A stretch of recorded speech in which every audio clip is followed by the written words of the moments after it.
주님은 오늘도 우리를 은혜의 자리로 주의 보좌 앞으로 부르고 계십니다. 우리 함께 찬송가 324장 함께 고백하도록 하겠습니다.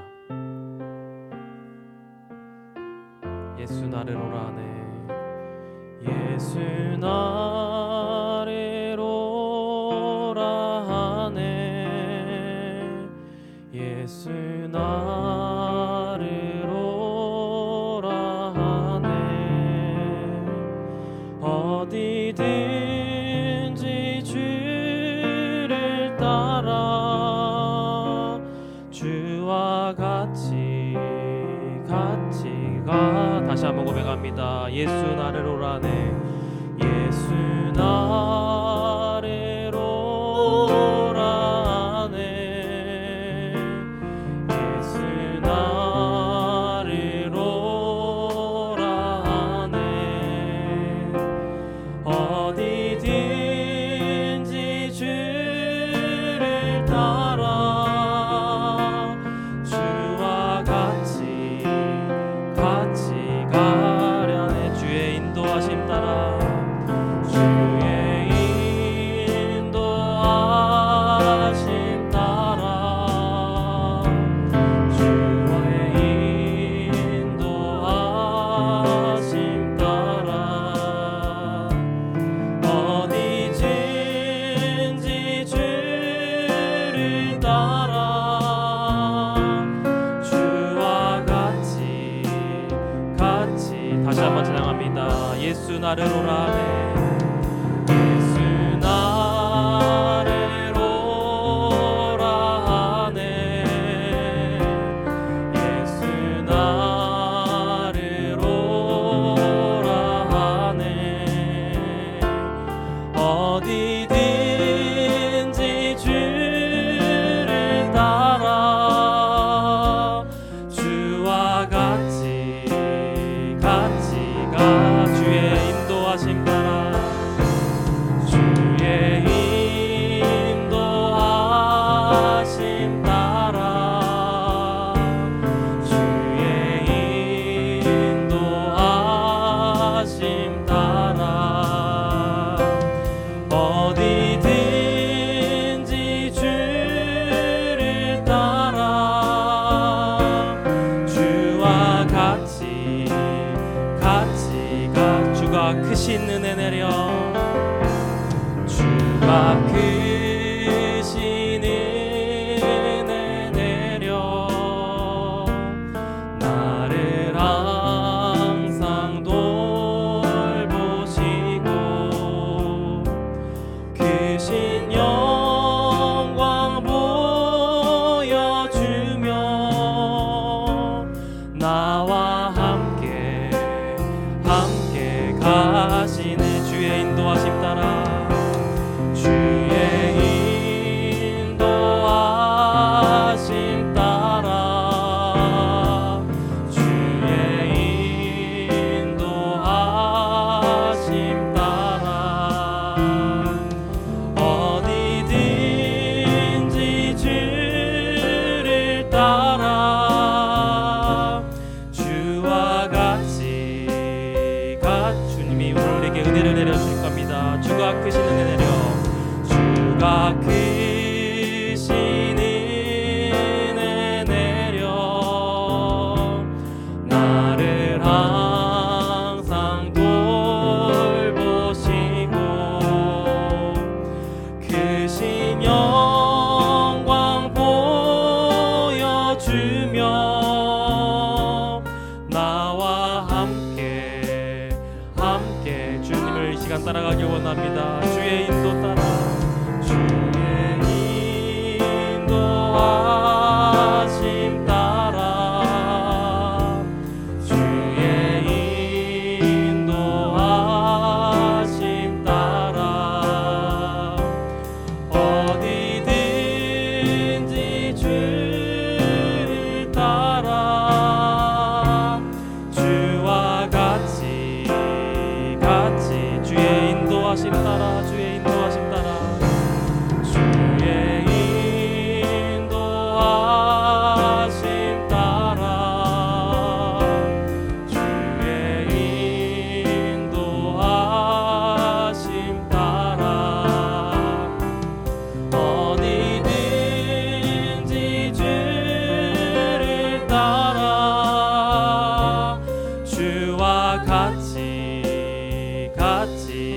의에 줄이고 목이 마르니 의에 줄이고 목이 마르니 생명의 기름 부으소서 의에 줄이고 목이 마르니 내 잔을 채워주소서.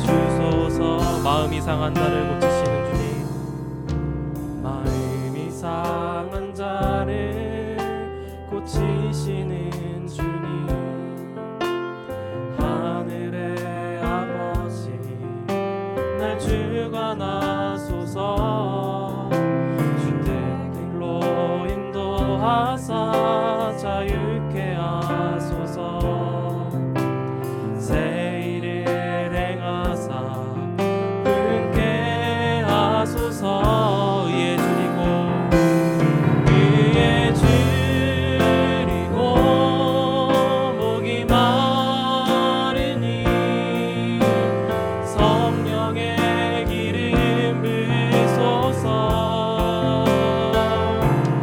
의에 줄이고 목이 마르니 내 잔을 채워주소서. 오늘 이 시간 잠시 우리의 마음을 돌아보십시다. 혹 우리의 마음은 지금 상해 있지 않습니까? 혹 우리의 마음은 죄악으로 물들어 있지 않습니까? 우리의 힘으로는 그 마음을 다시 회복하기가 너무나 어렵습니다. 그래서 하나님은 의에 줄이고 목이 마른 사람에게, 주의 은혜에 목이 마른 사람에게 그 마음을 다시 회복시켜 주십니다. 오늘 우리 이 예배 가운데 그러한 마음으로 주님 앞에 나아가기를 소망합니다. 주님, 나의 마음을 이 시간 어루만져 주시고, 주님 이 시간 우리 나의 마음을 치유하여 주셔서 온전히 주님만을 바라보는 우리가 될 수 있도록 주님 우리에게 은혜를 내려 주옵소서. 그러한 마음으로 이 시간 다시 한번 이 찬양 고백하도록 하겠습니다. 마음이 상한 자를 고치시는 주님, 마음이 상한 자를 고치시는 주님, 하늘의 아버지 날 주관하소서. 주의 길로 인도하사 자유케 하소서. 새 일을 행하사 분케 하소서. 의에 줄이고 목이 마르니 의에 줄이고 목이 마르니 성령의 기름 부으소서. 의에 줄이고 목이 마르니 내 잔을 채워주소서. 성령으로 채우사 보게 하소서. 성령으로 채우사 주 보게 하소서. 주의 임재 속에 은혜 알게 하소서. 주 뜻대로 살아가리 세상 끝날까지. 나를 빚으시고 새날 열어주. 의에 줄이고 목이 마르니 의에 줄이고 목이 마르니 성령의 기름 부으소서. 의에 줄이고 목이 마르니 내 잔을 채워. 의에 줄이고 목이 마르니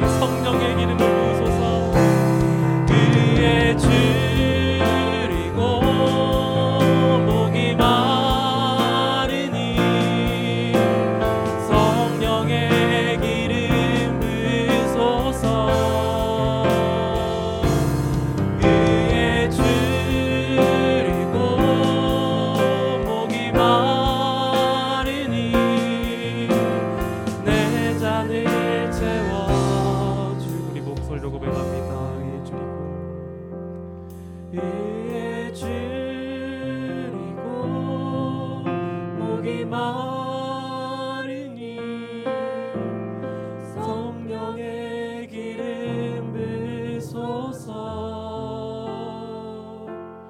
위에 줄이고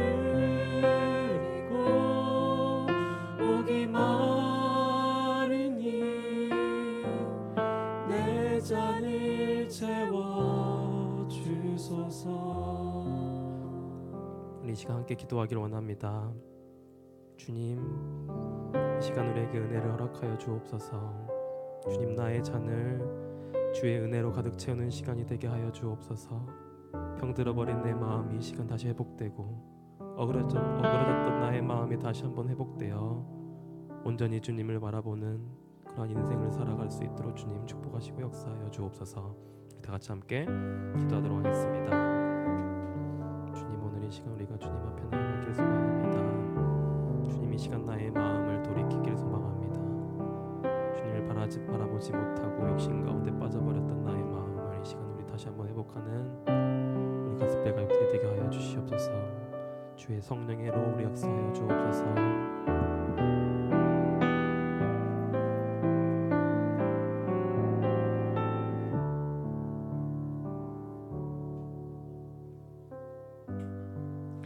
이 시간 주님의 은혜의 강가 앞으로 우리에게 이 목마르고 의를 사모하는 자에게 주시는 생명수는 우리 주님밖에 없죠. 우리 주님 앞에 함께 고백하며 나가십시다. 내 주의 은혜 강가로 저 십자가의 강가로 저 십자가의 강가로 내 주의 사랑 있는 곳 내 주의 강가로 내 주의 은혜 강가로 내 주의 은혜 강가로 저 십자가의 강가로 저 십자가의 강가로 내 주의 사랑 있는 곳 내 주의 강가로 가란 나의 영혼이 가란 나의 영혼이 생수로 가득 채우소서. 피곤한 내 영혼 위에 내 주의 은혜 강가로 저 십자가의 강가로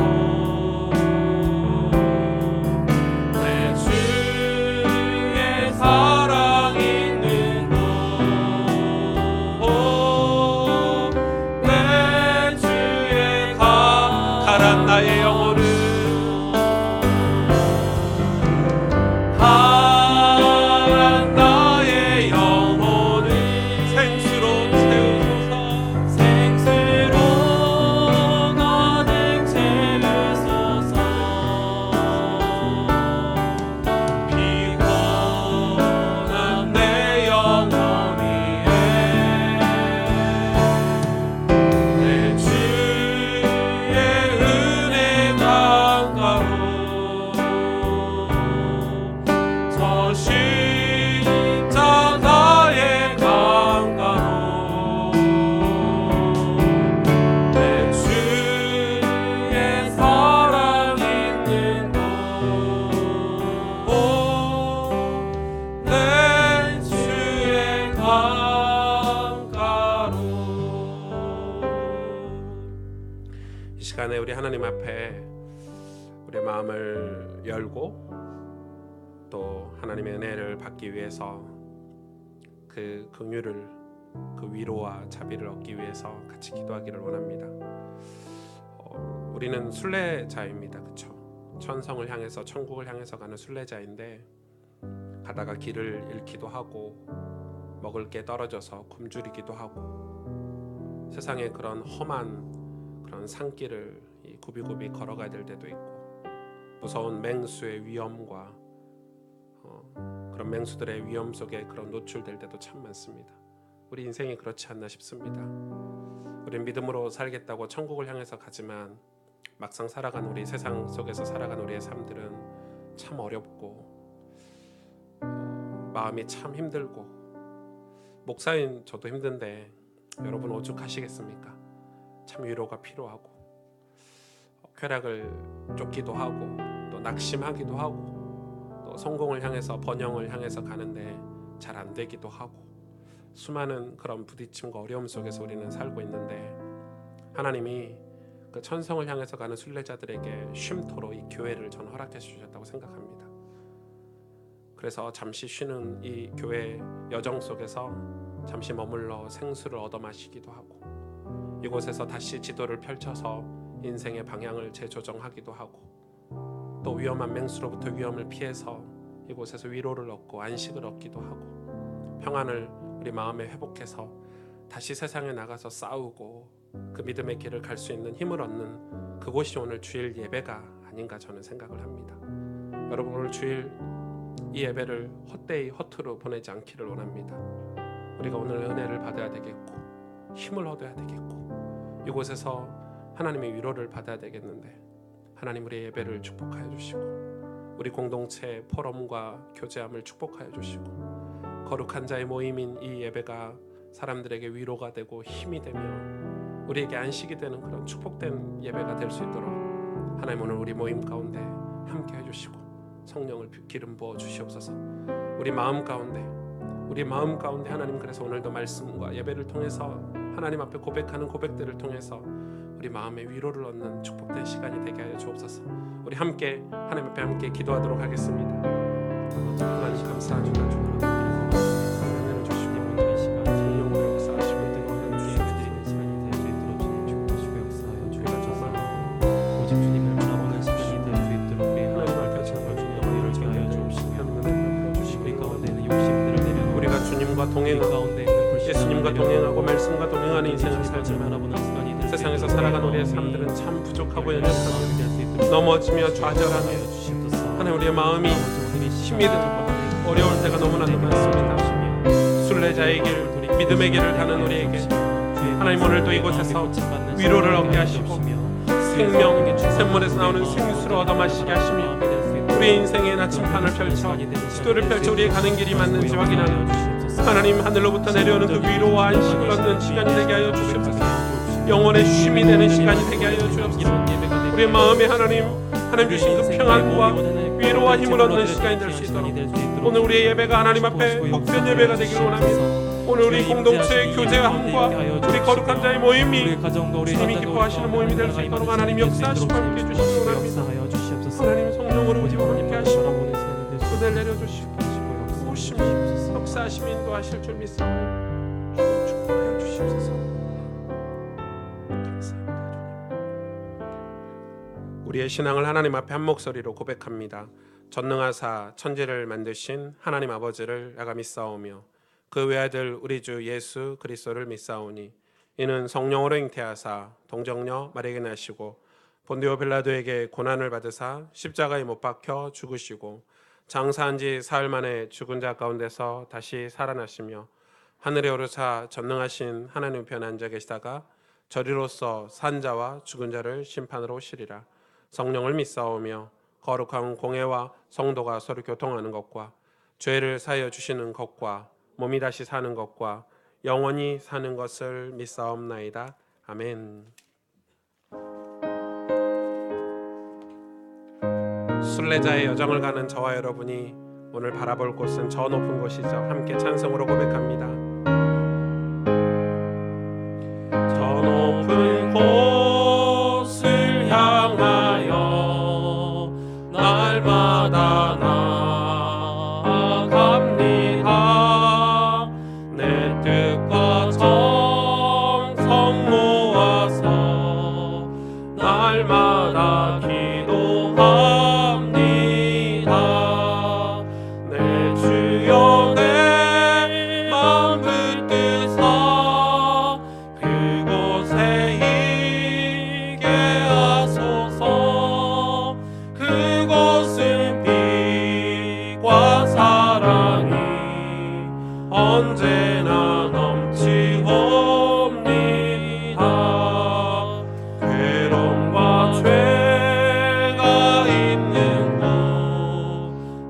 비록 여기 살아도 빛나고 높은 저곳을 날마다 바라봅니다.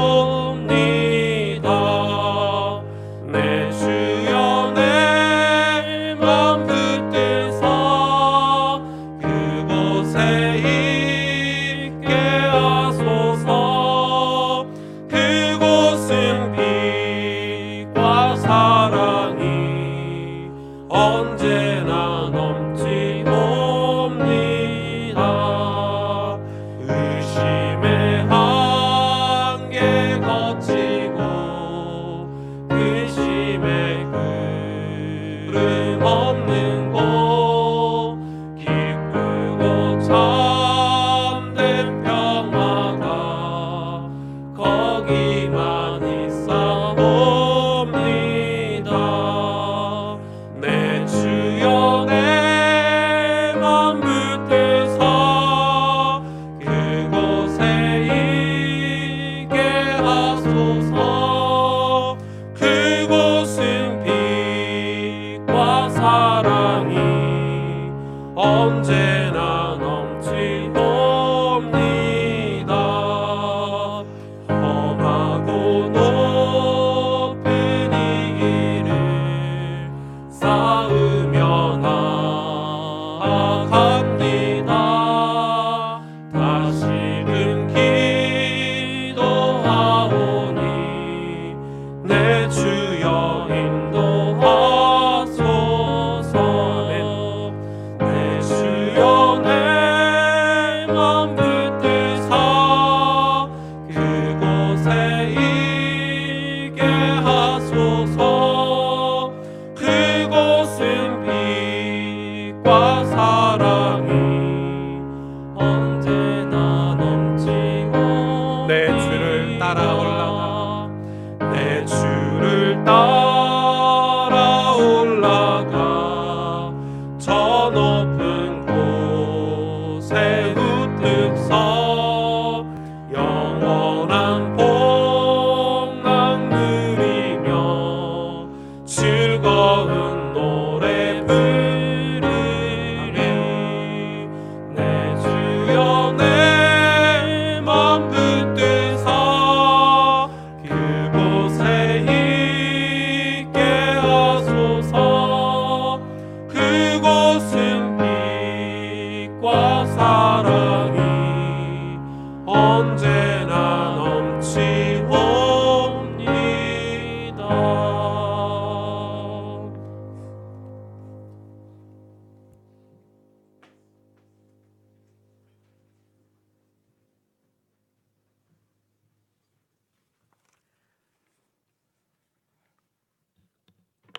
하나님 아버지, 예수 그리스도로 우리와 함께 계시고 인도해 주심을 감사드립니다. 오늘도 모든 삶 속에서 하나님이 자녀된 축복을 누리도록 하여 주셔서 또 감사드립니다. 날마다 나의 삶 속에서 하나님의 손인 세계 복음화의 언약을 붙잡고 승리하게 하옵소서. 하나님이 사랑하시는 사람들과 친구가 되게 하시고 하나님을 모르는 사람들을 위해 기도하게 하소서. 육신을 두려워하지 말고 오직 십자가의 보혈로 살게 하옵소서. 자신의 승리를 머릿속에 지우고 고난도 함께 받는 참다운 그리스도인으로 살게 하옵소서. 가스펠 성도님에게도 진실한 간증이 되게 하시고 마음에 아멘으로 화답하게 하시고 그리스도인과 함께 영광 받기 위하여 고난도 함께 받는 참다운 사람으로 살게 하시옵소서. 위층에는 청소년 영유아 예배가 드려지고 있습니다. 우리의 자녀들을 주께서 인도하셔서 주의 가운데서 자라게 하시고 하나님 나라의 귀한 도구로 준비시켜 주시옵소서. 저희 목사님에게도 한량없는 은총과 끝이 보이지 않는 축복이 되게 하시옵고 요번에 지도자, 교사 직분을 맡으신 모든 분에게도 빛을 밝게 비추는 주님의 도구로 삼아 주시옵소서. 이 모든 영광 홀로 받으실 줄 알고 지금도 우리와 함께 계시는 예수 그리스도 이름으로 기도드립니다.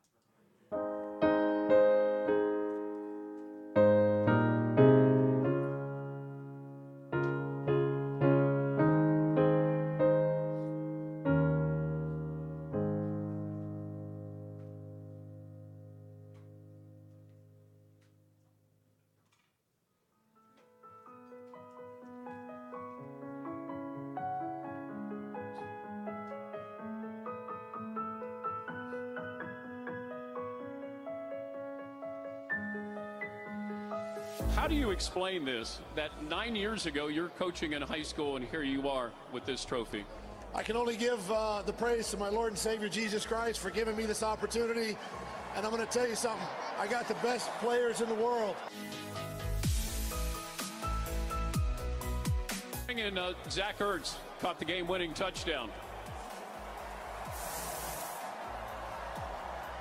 What was that feeling like? I mean, glory to God first and foremost. We wouldn't be here without him. Let's bring in your MVP, Nick Foles.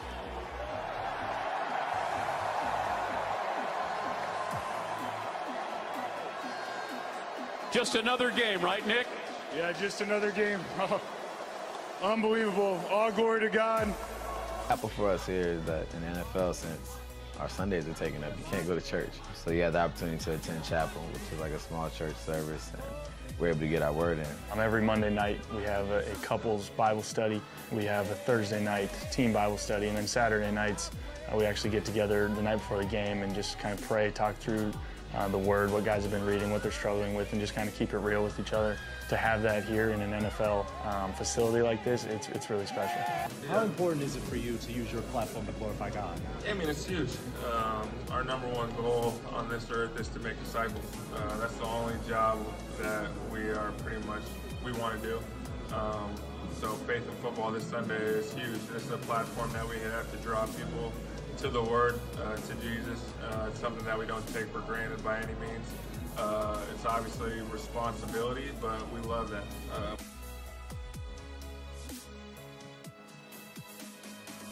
The major thing I found out is they're regular people. I don't care how much money you give them. I don't care how much fame a person has. If they don't know who they are inside, it really doesn't matter. This is the whole part of really what I preach to the players, is that football is a platform. It's not your purpose.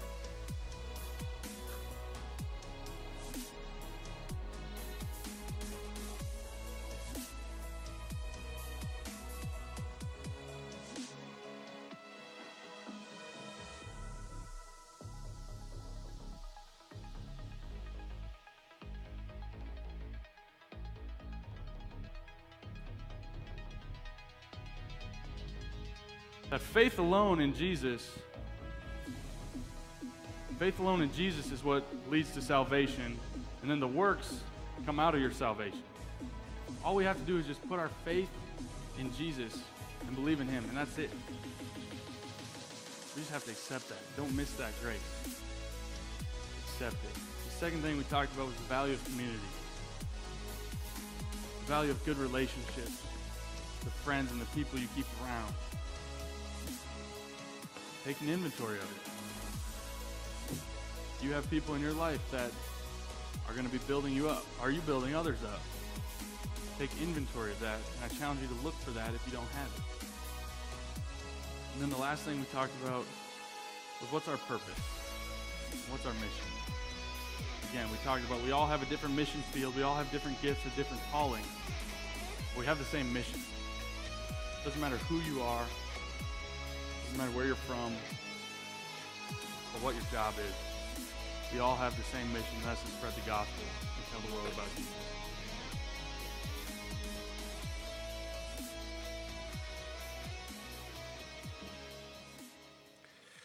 하나님 말씀입니다. 우리는 창세기를 계속해서 보고 있습니다. 오늘 영상이 오늘 설교하는데 좀 중요한 그런 이 자리를 좀 차지하게 될 것 같고요.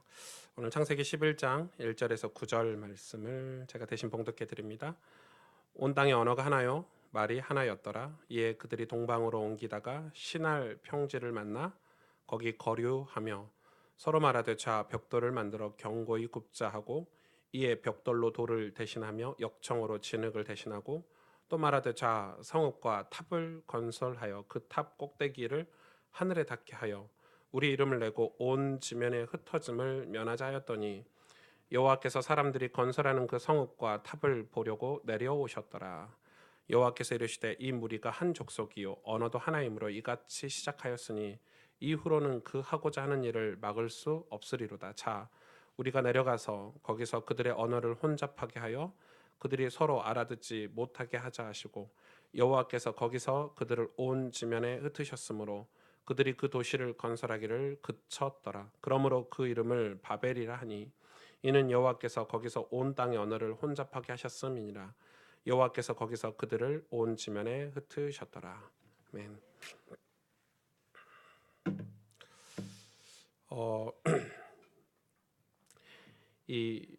저희는 지금 그 교회라는 가치를 지금 창세기를 통해서 조금 살펴보고 있고, 또 창세기에 이 교회를 세워가는 과정들을 이 하나님께서 말씀을 통해서 저와 여러분에게 이렇게 주시는 것 같습니다. 그래서 이 교회가 어떤 곳이다, 이런 세상 사람들이 얘기하는, 그냥 우리가 얘기하는 교회에 대한 그런 개념과 어떤 가치관, 어떤 우리 교회에 대한 어떤 정의가 아니라 성경의 말씀이 이 교회를 어떻게 설명하고 있는지 우리는 그거를 찾고 또 그걸 가지고 개혁하고 갱신하는 그런 노력들을 해야 됩니다. 우리의 모든 기준은 성경이고 우리의 모든 길은 말씀이기 때문에 그렇습니다.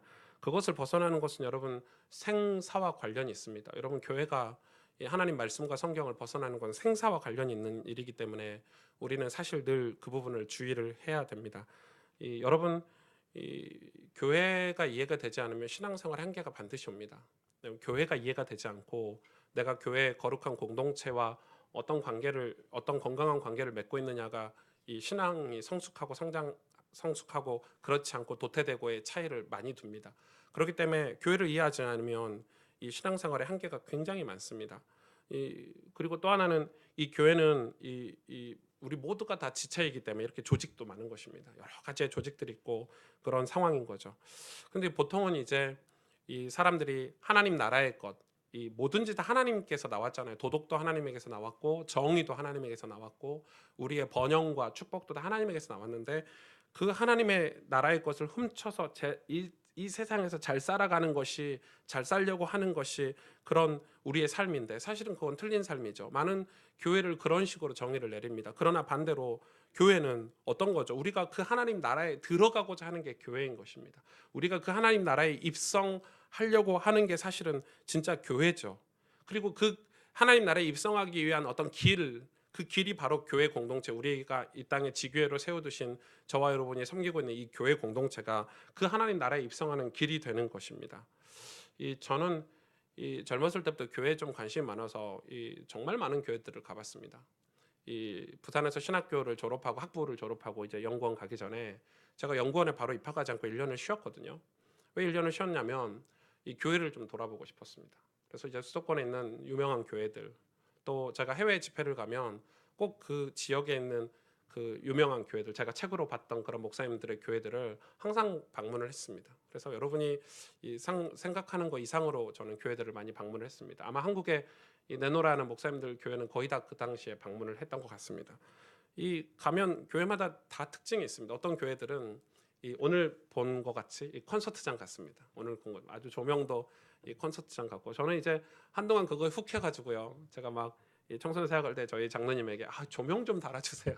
이러면서 좀 아이들이 너무 밝고 이러니까 좀 어둡게 하고 조명 좀 화려하게 좀 달아주시고 아이들이 좀 집중할 수 있도록 뭐 이렇게 요구도 하고 했는데, 그런 교회들을 보고 와서 이 미국의 어떤 교회는 그 예배당 안에 카메라만 28대가 있었습니다. 제가 직접 씌웠습니다.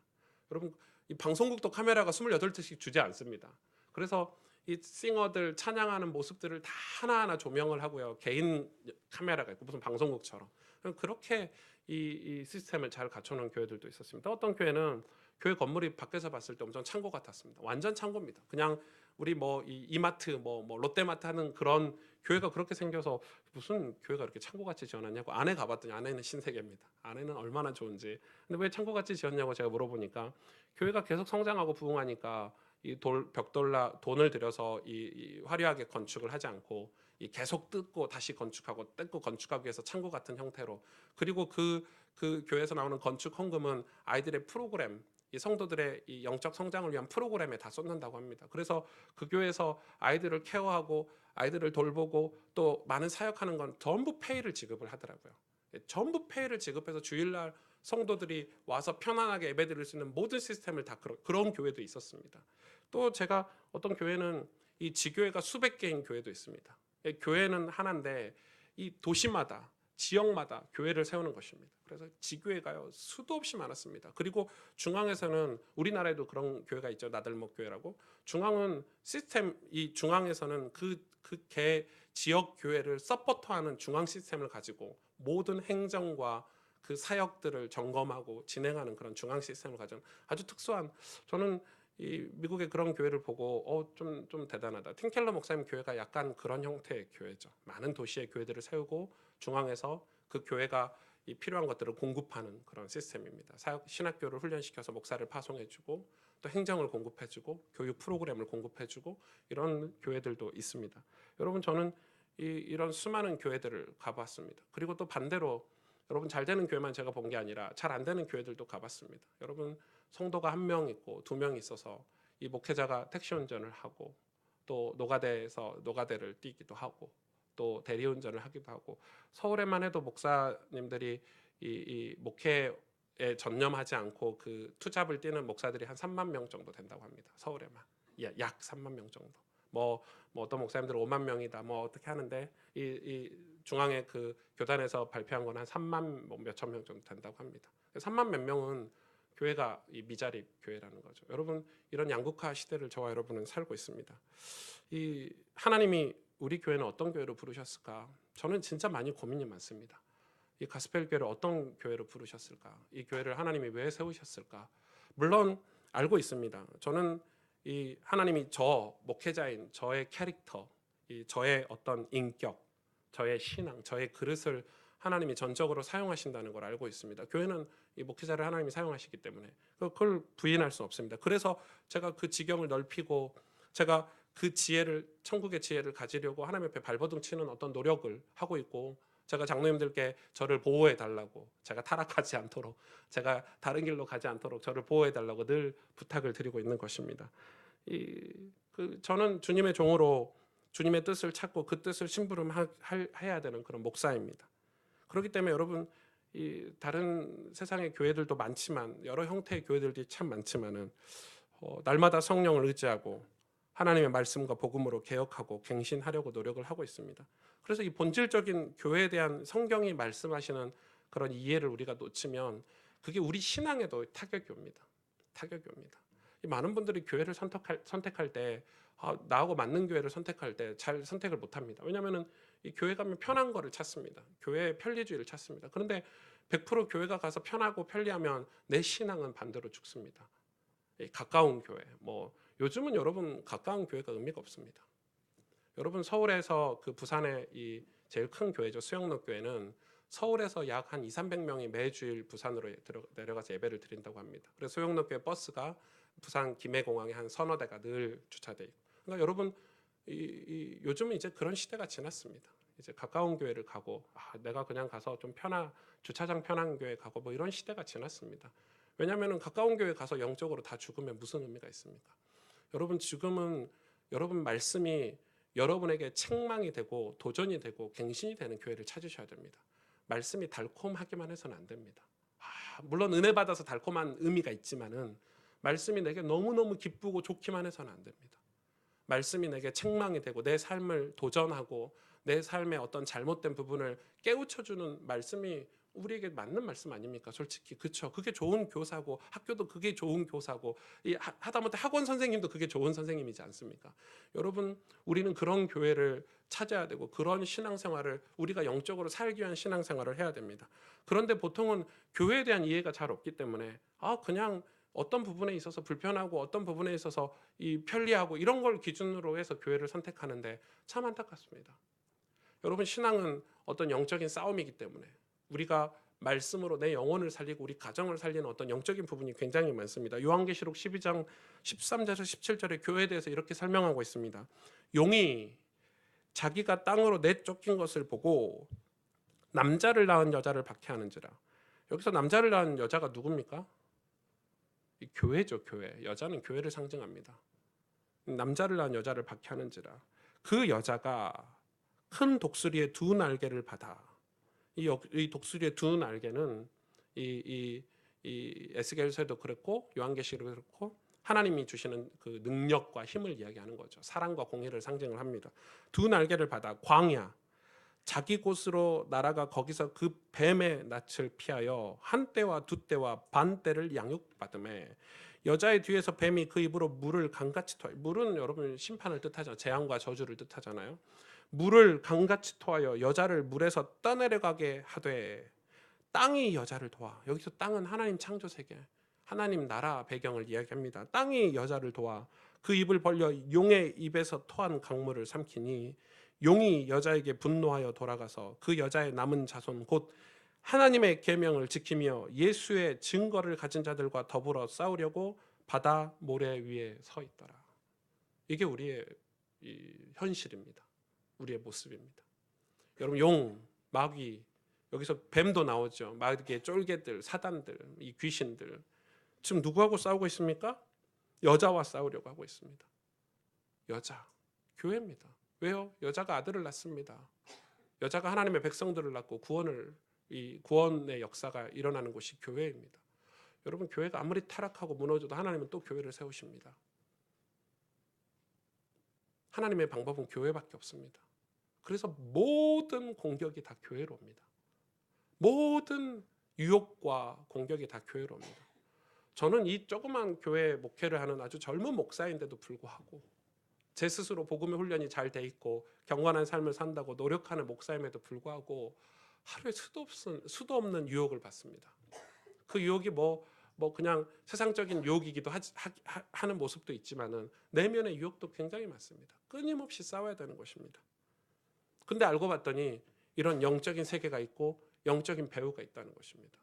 여러분, 지금 사단은 모래 위에 우리 교회와 싸우려고 예수의 증거를 가진 자들, 하나님의 계명을 지킨 자들, 여자의 남은 자손들과 싸우려고 모래 위에 서 있다는 것입니다. 교회와 싸우려고. 이 요한계시록의 교회에 대해서 이렇게 명확하게 말씀하고 있습니다. 여러분, 우리는 어떻게 해야 됩니까? 교회를 이해하고 신앙생활을 해야 됩니다. 교회를 이해하지 못하면 계속 교회와 상관없는 교회의 겉만 맴도는 그런 신앙생활을 하게 됩니다. 이거는 교회 안에서 일을 해라 마라가 아닙니다. 직분을 감당해라 마라 이런 얘기가 아닙니다. 여러분, 이 교회와 신앙생활을 어떻게 연관지어서 하고 계십니까? 여러분, 이 교회에서 나오는 메시지, 설교, 강단, 어떤 우리가 이 강단에서 나오는 하나님이 도전하는 우리의 도전들을 여러분 삶에 적용하고 살고 계십니까? 지금 그걸 얘기합니다. 여러분, 제가 성경을 읽자 했을 때 여러분 다 반응하고 계십니까? 우리가 예수와 동행하고 말씀과 동행하자는 이 일련의 어떤 큰 방향이 나왔을 때 여러분 그거에 대한 어떤 도전들을 실제로 하고 계십니까? 영적 서약서를 한번 작성해보자 했을 때 여러분 그게 여러분 가슴에 부딪히고 계십니까? 그게 교회와 관계가 있다 없다의 차이입니다. 이건 직분 얘기는 아닙니다. 행정은 행정 라인이 따로 있습니다. 우리는 영적인 라인으로 신앙생활을 해야 됩니다. 그렇다 보면 여러분 교회를 이해하고 교회와 함께 신앙생활이 성장이 돼야 됩니다. 여러분, 교회가 어려우면 여러분 삶도 어려워야 됩니다. 교회가 축복을 받으면 우리 삶도 축복을 받게 되어 있습니다. 교회는 우리 인생입니다. 그래서 여러분, 이 교회가 어떻게 우리 인생에 펼쳐지고 삶에 영향력을 끼쳐지는지 오늘 말씀을 통해서 좀 살펴보려고 합니다. 여러분, 우리의 신앙은 개인 같아 보이지만 결코 개인이 아닙니다. 하나님은 개인을 따로 신앙생활을 절대 하지 않으십니다. 하나님은 이 다윗을 혼자 신앙생활을 하게 하신 것 같죠? 그렇지 않습니다. 여러분, 시편 오늘 아침에 중보기도 시간에도 나눴지만 하나님이 다윗을 선택하기 위해서 거룩한 공동체를 먼저 만드셨습니다. 거룩한 자들의 모임을 먼저 만드셨습니다. 그리고 다윗을 그 속에서 찾으신 것입니다. 하나님은 모든 방법을 교회를 통해서 일을 하십니다. 여러분, 이게 엄청난 중요한 것을 오늘 말씀을 통해서 확인을 해봐야 될 것 같습니다. 오늘 이 창세기 11장은 아주 재밌는 10장과 11장은 족보 얘기를 하고 있는데 갑자기 중간에 이 갑툭튀라고 그러죠. 갑툭튀 잘 모르시죠, 장로님들, 권사님들? 갑툭튀 갑자기 튀어나왔다 이 말입니다. 갑자기 이 족보 얘기를 앞뒤로 하고 있는데 중간에 갑자기 바벨론 바벨탑에 대한 바벨의 도시에 대한 어떤 이런 역사가 갑자기 기록되어 있습니다. 창세기 오늘 본문 1절에 3절에 온 땅의 언어가 하나요 말이 하나였더라. 이에 그들이 동방으로 옮기다가 신할 평지를 만나 거기 거류하며 거기에 거한 거죠. 서로 말하되 자 벽돌을 만들어 견고히 굽자고 이에 벽돌로 돌을 대신하여 역청으로 진흙을 대신하고. 이 바벨탑 이 기사는 족보를 다루는 창세기 10장과 11장 사이에 이 10장과 11장 사이가 누구의 족보를 다루고 있죠? 셈의 족보를 다루고 있습니다. 이 셈의 두 계통 사이에 놓여져 있습니다. 이 여러분 좀 이해를 하셔야 됩니다. 이 이야기는 셈으로부터 에벨까지의 족보는 같습니다. 에벨. 그리고 에벨의 아들이 욕단이고 에벨의 다른 아들이 데라입니다. 그래서 이 바벨탑 기사 전에는 셈으로부터 에벨 욕단의 그 계보가 기록되어 있고 바벨탑 후에 그 뒤로는 다시 셈의 계통이 다시 나옵니다. 그리고 에벨 데라로 이어지는 두 번째 계통을 기록하고 있습니다. 즉 바벨탑 기사 전에는 에벨의 첫째 계통인 욕단 이후에 놓여져 있고 바벨탑 기사 이후에는 두 번째 계통인 데라의 족보가 기록되어 있습니다. 다시 말해서 셈의 후손들은 에벨의 두 아들에 의해서 두 계통으로 나눠집니다. 나눠집니다. 분명하게 나눠집니다. 하나는 그런데 그 중에 하나 욕단 에벨의 첫 번째 계통인 욕단은 어디에 살죠? 이 시날 평지에 거하고 삽니다. 이 시날은 이 바벨론의 원래 이름이 시날입니다. 시날이 나중에 바벨론이 됩니다. 여러분 바벨론 잘 아시죠? 그리고 이 데라, 이 에벨의 두 번째 계통인 데라는 어디에 거하죠? 하나님이 약속하신 약속의 땅에 거하는 언약 백성의 시작이 됩니다. 이 언약의 땅에 자리하게 됩니다. 여기에서 바벨이라는 단어의 뜻은 두 가지 뜻이 있습니다. 하나는 하나님의 대문이라는 뜻이 있고 바벨이라는 뜻이, 또 하나는 혼돈이라는 뜻이 있습니다. 여러분 이 창세기에는 이 단어가 엄청나게 중요한 우리 어떤 해석의 실마리를 제공을 하는데요. 여러분 이 신앙은 참 이중적입니다. 이 신앙과 불신앙이 동전의 양면 같습니다. 믿음과 믿지 않는 것이 동전의 양면 같습니다. 왜냐하면 이 바벨이라는 뜻 자체가 하나님의 무님과 동시에 혼돈이라는 뜻이 같이 들어져 있습니다. 어떤 히브리식 문학적 그런 표현이기도 한데요. 이 히브리 문학은 다 단어를 가지고 여러 뜻을 풀어내는 게 히브리 문학의 그런 특징이기도 한데 아무튼 그런 것들이 이 단어에 담혀져 있습니다. 그래서 노아의 후손들이 이제 이 욕단이죠. 이 욕단이 이 바벨론의 고대 명칭인 시날 평지에 자리를 잡고 거기에 거류하기 시작을 합니다. 근데 오늘 보니까 이 사람들이 이 시날 평지가 어디에 있다고 기록되어 있죠? 동방에 있다고 그래서 동쪽에 있다고. 그들이 동쪽으로 간 것입니다. 동쪽으로. 여러분 동쪽은 어떤 의미가 있죠? 창세기에서 우리 배웠죠. 동쪽은 어떤 의미가 있죠? 아담과 하와가 에덴에 어디로 갔죠? 동쪽으로 가서 집을 세웠습니다. 동쪽으로. 가인도 어디로 갔죠? 에덴의 동쪽으로 갔습니다. 가인도. 그렇죠? 아브라함 조카 롯은 어디로 갔죠? 동쪽으로 갔습니다. 지금 이들이 동쪽이라고 얘기하는 것은 어떤 의미가 있습니까? 그래서 그 동쪽으로 와서 뭘 세웠습니까? 바벨론을 세우고 소돔과 고모라를 만나고. 이 동쪽은 단지 지역 이름뿐만이 아니라 하나님의 언약의 땅에서 동쪽으로 간다는 의미는 하나님에게서 멀어짐을 상징을 하는 것입니다. 신앙에서 멀어짐을 상징을 하는 것입니다. 그들은 모두 번영을 쫓아서 성공을 쫓아서 동쪽으로 갔습니다. 동쪽이 어떤 성공의 상징이고 번영의 상징이라면 그 동쪽으로 가서 교회에서 멀어지고 신앙에서 멀어지고 왜요? 편리함과 윤택함과 개인의 성공, 번영을 쫓아서 간 것입니다. 동쪽으로 간다는 말은 하나님에게서 결과적으로 멀어진다는 뜻이고 하나님의 복에서 축복에서 멀어졌다라는 의미가 있는 것입니다. 그 시절 사람들은 오직 하나의 언어를 사용하고 있었습니다. 이 하나의 언어는 많은 언어학자들이 히브리어를 것이다. 히브리어. 지금은 죽은 언어죠. 히브리어를 쓰지 않죠. 전 세계 어느 민족도 히브리어를 쓰지 않습니다. 죽은 언어가 됐는데 이 히브리어를 사용하지 않았을까라고 추측을 하는데 그리고 또 하나는 놀랍게 그들은 오늘 벽돌과 역청을 사용했다고 기록되어 있습니다. 여러분 이 벽돌은 엄청난 것입니다. 이 건축 역사상 가장 위대한 발명 첫 번째 원탑이 바로 벽돌입니다. 벽돌을 개발한 것입니다. 그전엔 다 돌로 이 나무 같은 걸로 이렇게 집을 짓고 건물을 지어서 높이 올릴 수가 없었습니다. 그런데 2층, 3층, 4층, 5층, 6층, 7층 이 지구라트라 그러죠. 지구라트. 그런 건물 형태를. 그런 지구라트 한번 보실래요? 지구라트가 이렇게 생겼어요, 여러분. 아마 이 바벨탑이 이렇게 생겼을 거다. 이게 지구라트의 모습이에요. 이런 형태로 이제 벽돌로 이 뾰족한 건물 형태로 지었고 저건 지구라트가 무너진 지금 형태고요. 이게 피라미드하고 좀 다 비슷하죠. 이걸 지구라트라고 그래요. 이게 저 무너진 저게 7층짜리 지구라트인데 가장 오래된 건물 중에 하나인 것입니다. 저게 이제 지구라트라는 것인데 마치 그 지구라트가 오늘 바벨탑과 같았을 거라고 많은 역사학자들이 이야기를 하고 있습니다.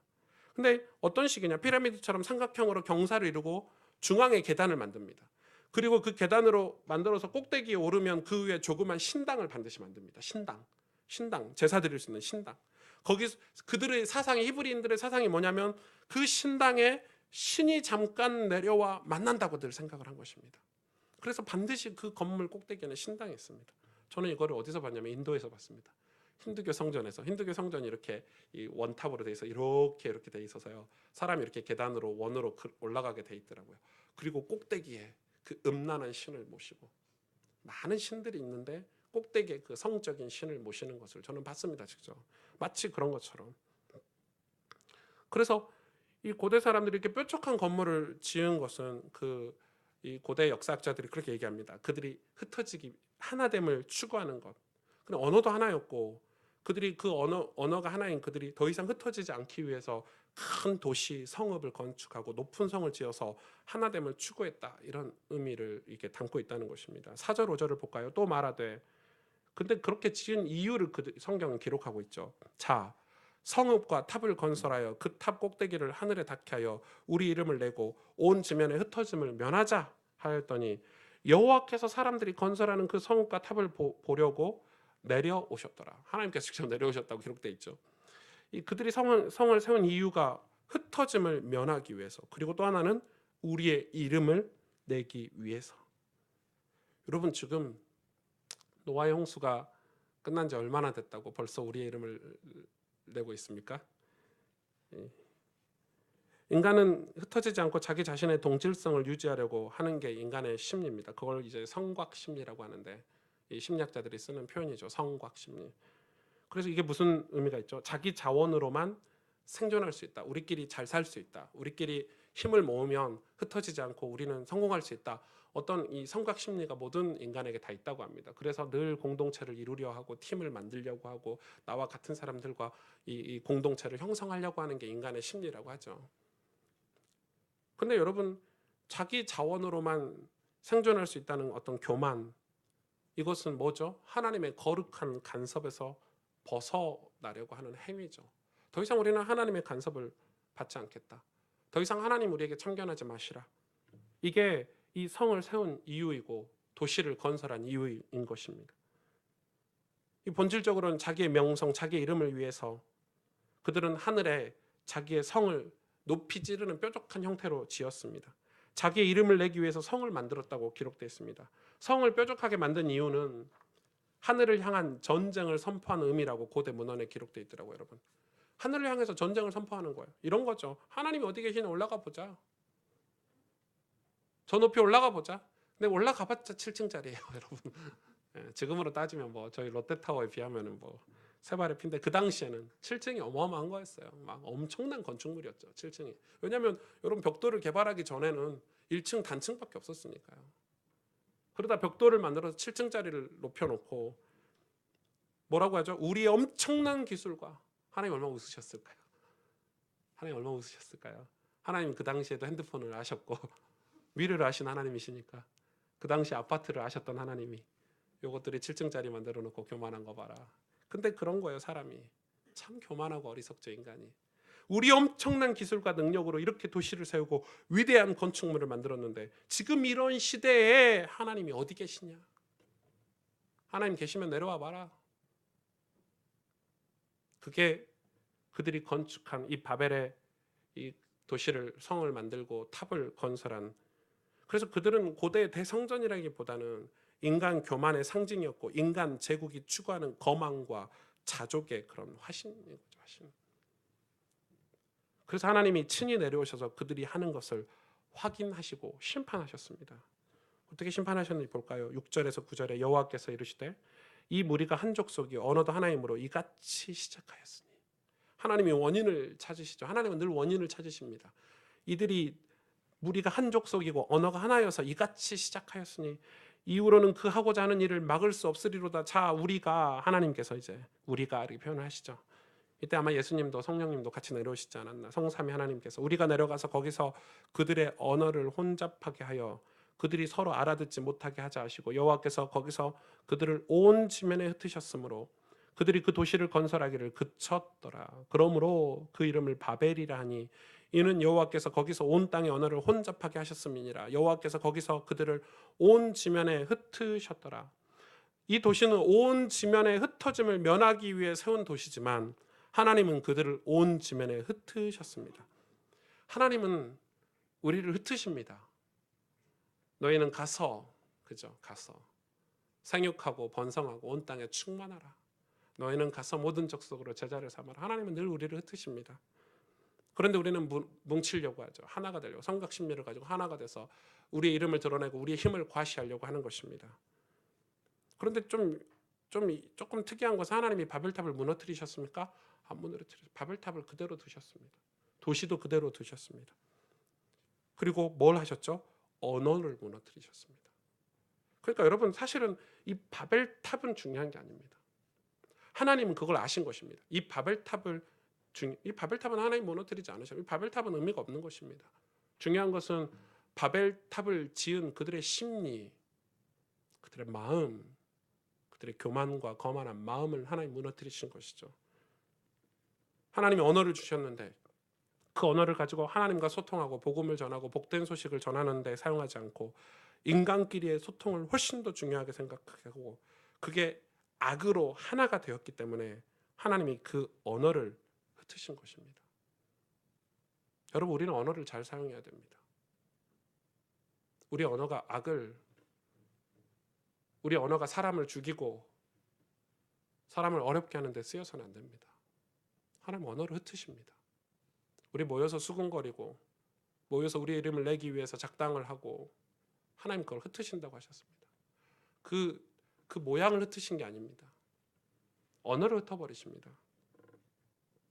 그러면서 하나님 우리가 언어가 흩어졌다고 해서 여러 개의 언어, 이 엄청난 언어가 생겼죠. 뭐 영어, 한국어, 중국어, 뭐 수많은 언어들이 생겼지만 그러나 성령으로 우리가 충만하게 될 때는 언어를 뛰어넘어 복음의 말씀으로 하나 될 수 있는 언어의 문제가 아니죠. 사실은 성령이 우리 마음에 임하실 때 우리의 언어는 조화를 이루고 서로를 참으로 이해하고 한마음 한뜻으로 하나님을 섬기게 되는 것입니다. 그들이 세운 바벨은 결국 하나님의 심판을 받게 되는데 요한계시록 18장 1절 2절에 이렇게 기록되어 있습니다. 이 일 후에 다른 천사가 하늘에서 내려오는 것을 보니 큰 권세를 가졌는데 그의 영광으로 땅이 환하여지더라. 힘찬 음성으로 외쳐 이르되 무너졌도다 무너졌도다 큰 성 바벨론이여 귀신의 처소와 각종 더러운 영이 모이는 곳과 각종 더럽고 가증한 새들이 모이는 곳이 되었도다. 어디가요? 바벨론이요. 그러니까 여러분 이 바벨론은 지금 이 신할 평지에 세워진 이 도시는 지역적인 도시, 뭐 서울, 광주, 대구, 부산 이런 지역적인 바벨이라는 뜻이 있는 게 아닙니다.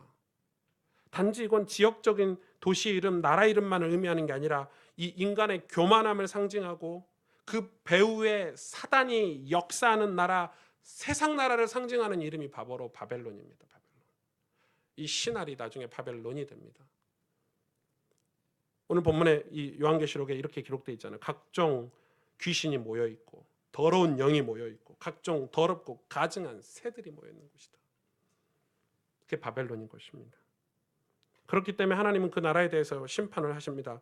요한계시록 18장 8절에서 10절에 그러므로 하루 동안에 그 재앙들이 이르리니 심판을 하루 만에 끝내시죠. 곧 사망과 애통함과 흉년이라. 또한 그가 또한 불에 살라지리니 그를 심판하시는 주 하나님은 강하신 자이십니다. 그와 함께 음행하고 사치하던 땅의 왕들이 그가 불타는 연기를 보고 위하여 울고 가슴을 치며 그의 고통을 무서워하여 멀리 서서 이르되 화이토다 화이토다 큰 성 바벨론이여 한 시간에 내 심판이 이르렀다 하리로다. 여러분 우리의 사치, 우리의 음행 이 바벨론이잖아요. 그게 바벨론이에요. 그걸 위해서 함께 모여 있는 것, 공동체를 이룬 것 다 바벨론이죠. 한 시간 만에 심판이 이르러서요. 화이토다 화이토다 하게 될 거예요. 여러분 이거를 이 경고의 말씀을 잘 들으셔야 될 것 같아요. 하나님 심판하시는 나라 바벨론을 우리는 인간은 사모하고 흠모를 합니다. 그게 죄의 모습입니다. 그게 죄의 영향입니다.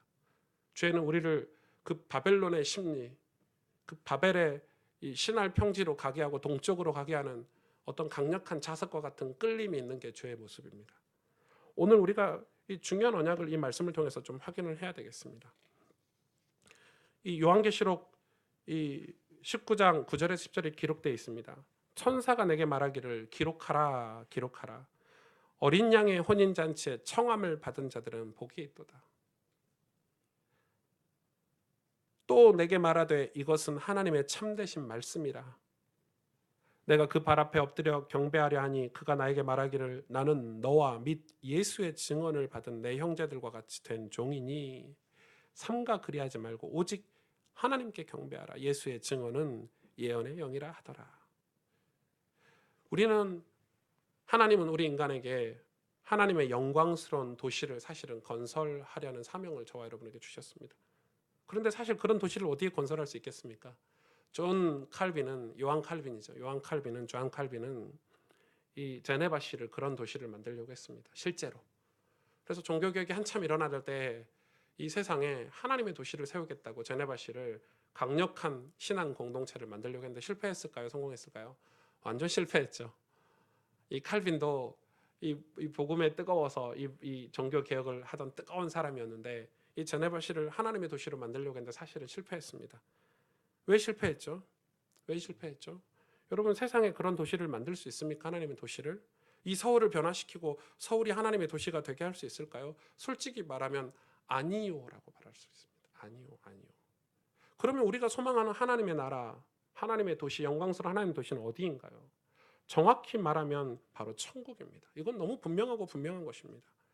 가나안의 어린 양의 혼인잔치에 청함을 받은 자들은 복이 있도다. 저와 여러분을 하나님이 이 가나안의 혼인잔치에 청하셨어요. 부르셨어요. 초대하셨어요. 초대장을 주고.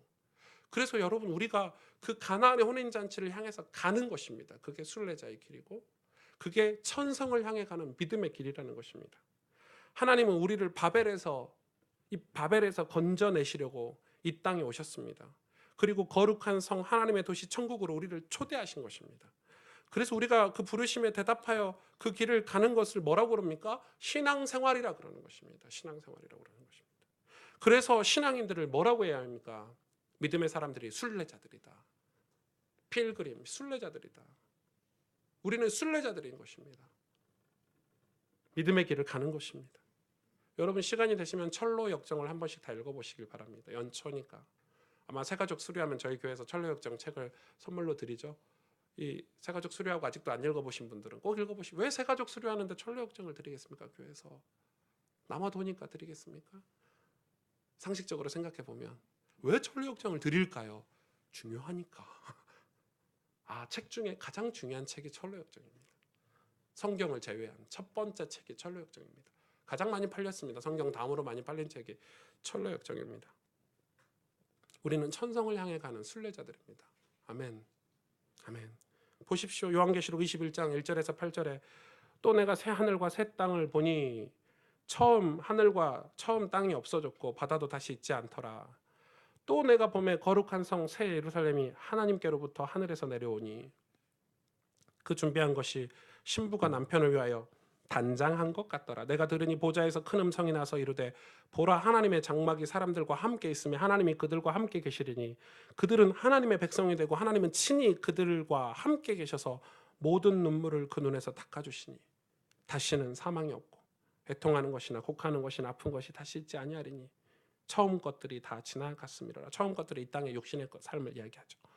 보좌에 앉으시니가 이르되 보라 내가 만물을 새롭게 하노라 하시고 또 이르시되 이 말은 신실하고 참되니 기록하라 하시고 또 내게 말씀하시되 이루었도다. 나는 알파와 오메가요 처음과 마지막이라. 내가 생명수 생물을 목마른 자에게 값없이 주리니 이기는 자는 이것들을 상속으로 받으리라. 나는 그의 하나님이 되고 그는 내 아들이 되리라. 그러나 두려워하는 자들과 믿지 아니하는 자들과 흉악한 자들과 살인자들과 음행하는 자들과 점술가들과 우상숭배자들과 거짓말하는 모든 자들은 불과 유황으로 타는 못에 던져지리니 이것이 둘째 사망이라. 처음 하늘과 처음 땅이 없어지는 거죠. 우리 인생은 이 육신의 장막을 입고 살아가는 이 땅에서의 삶은 사라집니다. 그 말은 무슨 말이죠? 우리에게 언젠가 죽음이 도래한다는 것입니다. 죽음은 단지 우리 인생이 사라지는 시간이 아닙니다. 그 이후에 영원한 세계, 천국에 입성하는 시간입니다. 이 살아있는 동안에 예수님을 믿지 않고 하나님께 선택을 받아서 그 선택에 부르심에 화답하지 못하는 자들은 지옥으로 가게 됩니다. 누군가에는 아주 끔찍한 시간이 죽음이지만 저와 여러분에게는 영광스러운 죽음이 되는 것입니다. 그때 새하늘과 새 땅을 보게 됩니다. 천국에서는 하나님은 우리의 눈물을 닦아주신다고 기록되어 있습니다. 다시는 사망도 없고 애통하는 것이나 곡하는 것이나 아픈 것이 다시 없다고 했습니다. 처음 것들, 즉 육신의 세상의 모든 것들이 다 지나가고 새롭게 된다고 했습니다. 누가 이 천국을 상속받습니까? 내가 생명수 샘물을 목마른 자들에게 값없이 주리니 이기는 자에게 상속해 주시겠다고 했습니다. 뭘 이깁니까? 그 목마른 자가 되어 샘물을 먹는 게 이기는 거라고 얘기합니다. 목마른 자가 되어 생명수 샘물을 먹는 게 이기는 거라고 기록되어 있습니다. 우리가 예수 그리스도 우리의 생수죠. 그 예수 그리스도의 은혜와 십자가의 그 비밀, 그 보혈의 은혜를 우리가 마시는 것, 우리가 갈급한 자가 돼서 목마른 자가 돼서 그 예수 그리스도를 우리 삶에 받아들이는 게 이기는 것이라는 것입니다. 왜 이긴다는 표현을 했을까요? 싸움이 있다는 거죠. 누군가 그걸 방해한다는 거죠. 하기 힘들다는 거죠. 그래서 이긴다는 표현을 성경은 기록되어 있는 것입니다. 그런데 사람들은 두려워합니다. 세상에서 버림받을까 봐, 그 성각 심리에 빠져있는 그 공동체에서 버림받을까 봐, 우린 그곳에 신할 평지에 머물러 있어야 될 것 같고, 그들과 함께 도시를 세워야 될 것 같고, 그들과 함께 탑을 건설해야 될 것 같고, 하나님을 같이 대적해야 될 것 같은 어떤 두려움이 우리에게 있는 것입니다. 그게 성각 심리입니다. 우리가 저 공동체 안 들어가면 큰일 날 것 같고, 우리가 저 속에 들어가지 않으면 우리는 마치 망할 것 같고. 여러분, 그런 두려움이 우리가 다 있지 않습니까? 남들이 하는 거 우리도 다 해야 될 것 같지 않습니까? 하다못해 우리 어린아이 4살짜리 어린이집 유치원 보내는데도 그 문화가 있던데요. 자기들끼리 문화가 있어요. 이거 해야 돼. 영어를 가르쳐야 돼. 뭘 가르쳐야 돼. 안 하면 죽을 것 같은 거예요. 어떻게든지 돈을 마련해서 교육을 해야 될 것 같은 거예요. 그걸 성각심리라고 하는 것입니다. 그게 죄의 모습입니다. 그런데 그게 뭘 가리우죠? 천국을 가리우는 거예요. 내 인생에 그 바벨의 모습이, 이 바벨의 모습은 어떻습니까? 믿지 않고 흉악하게 되고 살인자가 되고 음행하고 점술과 우상숭배, 거짓말하는 자들이다. 이게 바벨의 모습이에요. 바벨. 이게 공동체, 세상의 공동체예요. 죽이고 경쟁하고 싸우고 겉으로는 웃으면서 친절하게 잘해주던 척하고 뒤로 가서는 사람을 모함하고 죽이는 게 세상 아닙니까? 여러분, 인터넷 기사, 그 뉴스 같은 거 봐보십시오. 세상이 어떤지. 진짜 사랑입니까? 요즘 스포츠계 막 성추행 문제로 막 엄청나죠. 그 속에서 우리는 하나님의 부르심을 들을 수 있는 아브라함이 돼야 되는 것입니다. 다음 주 아브라함 얘기가 이제 시작이 됩니다. 그럼 드디어 노아 얘기가 끝납니다. 지긋지긋한 노아 얘기가 끝나고, 요한계시록 22장 6절에서 7절에 또 그가 내게 말하기를 이 말은 신실하고 참된지라 주 곧 선지자들의 영의 하나님이 그의 종들에게 반드시 속히 되어질 일을 보이시려고 그의 천사를 보내셨도다. 보라, 내가 속히 오리니 이 두루마리의 예언의 말씀을 지키는 자는 복이 있으리라 하더라. 아멘. 하나님은 천사를 보내어 말씀을 듣게 하십니다. 그리고 하나님의 음성을 들려주십니다. 그게 선택받은 자의 축복이고 특권입니다. 그리고 그 말씀을 지키는 자가 복이 있다고 합니다. 여러분, 하나님이 우리를 부르셨는데 그 부르심에 화답하는 게 무엇입니까? 하나님 부르심에 화답하는 게 무엇입니까? 사람들은 다 이 어떤 형체 없는 신앙생활을 합니다. 하나님 나 선택해 주셨어. 나 구원받았어. 나 예수님 영접했어. 하나님 나와 함께 하셔. 근데 실체는 없습니다. 하나님 우리를 구체적으로 부르셨고 우리에게 구체적으로 말씀을 주시고 계시는데 우리는 형체가 없는 신앙생활을 계속하고 있는 것입니다. 신앙생활의 실체가 무엇입니까? 우리 모두는 하나님의 부르심에 화답한다고 생각만 합니다. 하나님을 사랑해. 영혼을 사랑해. 그런데 전부 말뿐이고 생각뿐이지 실제로 사랑하거나 실제로 믿는 행위는 하지 않습니다. 실제로 화답하는 것이 무엇이라고 오늘 요한계시록 기록되어 있습니까? 말씀을 지키는 자는 복이 있으리라. 여러분, 신앙생활은 하나님 앞에 부르시면 화답하는 건데 그의 말씀에 지키는 것입니다. 아브라함이 그랬습니다. 다음 주 얘기하겠습니다만 아브라함은 말씀에 순종했죠. 그게 신앙입니다. 요한계시록 22장 10절에서 19절에 좀 길지만 제가 읽어드리겠습니다. 또 내게 말하되 이 두루마리의 예언의 말씀을 임봉하지 말라. 임봉하지 말라. 때가 가까우니라.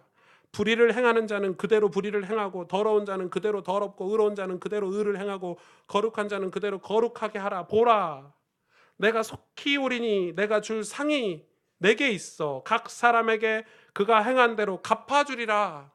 거룩한 자에게, 여러분 의를 행하는 자에게, 더럽고 더러운 자에게, 불의를 행하는 자에게 상을 다 갚아주시겠대요. 나는 알파와 오메가요, 처음과 마지막이요, 시작과 마침이라. 자기 두루마리를 빤, 두루마리는 뭐죠? 성경이죠. 자기 성경을 빠는 자들은 복이 있으니 이는 그들이 생명나무에 나아가며 문들을 통하여 성에 들어갈 권세를 받으려 함이로다. 개들과 점술가들과 음행하는 자들과 살인하는 자들과 우상숭배자들과 및 거짓말을 좋아하며 지어내는 자는 다 성 밖에 있으리라. 나 예수는 교회들을 위하여 내 사자를 보내어 이것들을 너희에게 증언하게 하였노라. 나는 다윗의 뿌리요 자손이니 곧 광명한 새벽별이라 하시더라. 성령과 신부가 말씀하시기를 오라 하시는도다. 듣는 자도 오라 할 것이요 목마른 자도 올 것이요 또 원하는 자는 값없이 생명수를 받으라 하시더라. 내가 이 두루마리의 예언의 말씀을 듣는 모든 사람에게 증언하노니 만일 누구든지 이것들 외에 더하면 하나님이 이 두루마리에 기록된 재앙들을 그에게 더하실 것이요 만일 누구든지 이 두루마리의 예언의 말씀을 제하여 버리면 하나님이 이 두루마리에 기록된 생명나무와 및 거룩한 성에 참여함을 제하여 버리시리라. 아멘. 무서운 말씀이죠. 여러분, 성경을 함부로 제하거나 임봉하지 마십시오. 말씀을 임봉하지 말라는 말은 무슨 의미입니까? 덮지 말라는 것입니다. 여러분, 신앙생활이 아무리 어렵고 힘들어도 성경을 덮으시면 안 됩니다. 더 이상 성경 읽어도 소용없네 하고 덮은 게 임봉 아닙니까? 성경을 잠그지 말라는 것입니다. 그런데 우리는 말씀을 잠그고 살아갑니다. 그래서 불의를 행하고 더러운 자가 되는 것입니다. 바벨이 되려고 하는 것이죠. 인간은 스스로 도덕적이 될 수 있다라고 생각합니다. 우리가 생각할 때 타락하는 것의 정의가 도덕적입니다. 그런데 여러분, 그 도덕성이 상대적이지 않습니까? 요즘 젊은이들이 상대주의에 빠져 있죠. 상대성이 있습니다. 도덕성이라는 건 여러분 다 상대적입니다. 제가 뭐 인석 장로님에게 장로님 왜 인생을 그렇게 살아요? 이러면 이 도덕성은 다 격차가 있기 때문에 저보다 훨씬 도덕적인 사람이 오승주 목사 보고 네가 지금 인석 장로님에게 할 말이냐? 너나 도덕적으로 살아라. 그러면 그분은 또 누군가에게 네가 오 목사에게 할 말이냐? 너도 이게 도덕성은 상대적인 것입니다. 근데 우리가 상대주의에 빠져버렸습니다. 남을 비난하고 비판하고 모함하고 업신여기고, 근데 우리도 누군가에게 업신여김을 당하고 비난을 당할 수 있다는 것입니다. 상대주의에 빠지면 그런 것입니다. 여러분, 세상은 상대주의에 다 빠져 있습니다. 여러분, 우리의 도덕성, 여러분, 우리가 누군가를 비난하고 인터넷 기사를 보면서 비난하지만 실제 우리 마음은 어떻습니까? 내 마음은 어떻습니까? 그런 상대주의에서 벗어나셔야 됩니다. 많은 젊은 사람들이 그래서 함부로 막 우리 부모님들은 막 답답하고 막 어른들은 이상하고, 여러분도 여러분 자녀들에게 그런 소리를 들으실 것입니다. 안 들을 자신 있으십니까? 그게 상대주의인 것입니다. 하나님을 떠난 도덕성. 그래서 성경은 하나님을 떠난 그 도덕주의도 타락이라고 본 것입니다. 엄청난 타락입니다. 여러분, 우리가 술, 담배 하는 것만 타락이 아니라, 그런 쾌락만 타락이 아니라 하나님을 떠난 도덕성, 그게 바벨탑 아닙니까? 우리가 한번 잘 살아보세. 우리가 성을 짓고 탑을 짓고 우리의 이름을 드러내고 우리가 경건하고 하나님 없이도, 하나님의 간섭 없이도, 하나님의 거룩한 간섭 없이도 우리가 한번 우리의 이름을 드러내고 번영하고 번창해보세. 그걸 하나님은 화내셨습니다. 여러분, 아주 무서워. 왜냐하면 구원과 상관이 없기 때문에 그렇습니다. 그런 삶은 천국과 상관없이 되기 때문에 그렇습니다. 자기의 이름을 드러내기 위해 도덕성을 사용할 뿐입니다. 많은 사람들이 도덕성을 자기 이름을 드러내는 일에 사용하지 않습니까? 그래서 기부 문화를 우리가 잘 활용을 해야 되는데 다 자기 이름을 드러내기 위해서 여러분 도덕성을 활용합니다. 솔직히 말해서 그렇지 않습니까? 저도 그런 소리를 들었습니다. 제 친구 선후배 목사님들이 목사 맥주 한 잔을 해도 되잖아. 제가 제 이름에 그동안 지켜온 게 있으니까 못 하겠는 겁니다. 니는 네 도덕성 때문에 저한테 그런 논리로 이야기하시는 분도 계시더라고요. 네. 언젠간 도덕성을 한번 깨보겠습니다만은 제가 은퇴를 하고 성직자가 아닐 때 은퇴하고 여러분하고 이렇게 조용한 시간에 와인도 한잔하고 할 수 있습니다. 저도. 그게 중요한 게 아니고 우리가 예수님이 우리 마음에 없고 예수님을 사모하는 마음이 없고 예수님을 높이려는 그런 신앙이 우리 속에 없다면 그것은 신앙이 아닌 것입니다. 그래서 우리는 어떻게 해야 됩니까? 말씀을 우리는 다시 오픈해야 됩니다. 이걸 작은 일이라고 생각하십니까? 지난 일주일 말씀에 대해서 여러분 어떤 행동을 하셨습니까? 그게 쉽던가요? 결코 쉽지 않습니다. 말씀의 인봉을 깨고 오픈하는 게 쉬운 일이 아닌 것입니다.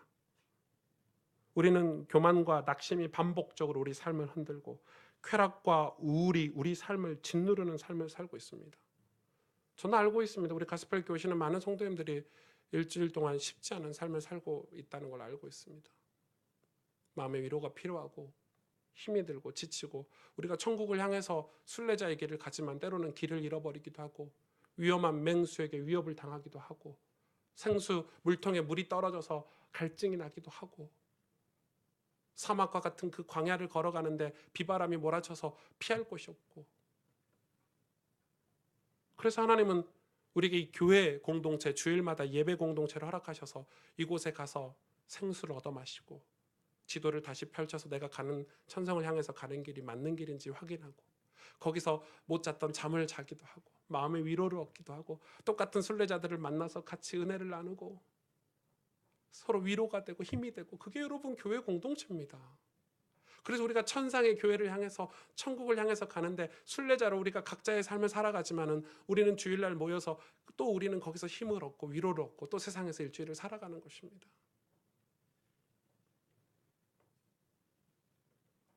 그리고 우리의 삶 속에서 뭘 해야 됩니까? 말씀을 다시 펼치는 것입니다.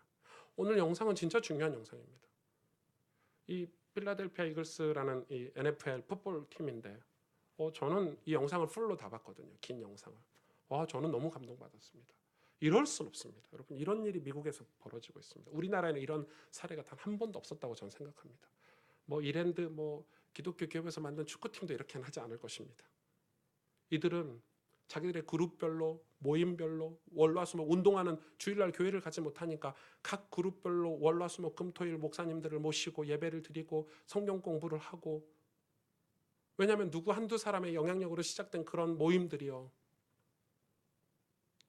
그 구단, 그 엄청난 구단 여러분 미국에서 스포츠 구단은 돈과 명예 말고는 없는 것입니다.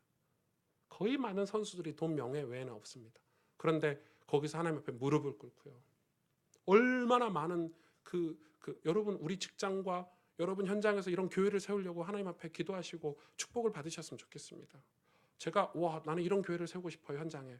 그게 딱 여기에 있는 겁니다. 여러분 우리는 이런 응답을 받아야 됩니다. 그래서 우리는 변화돼야 됩니다.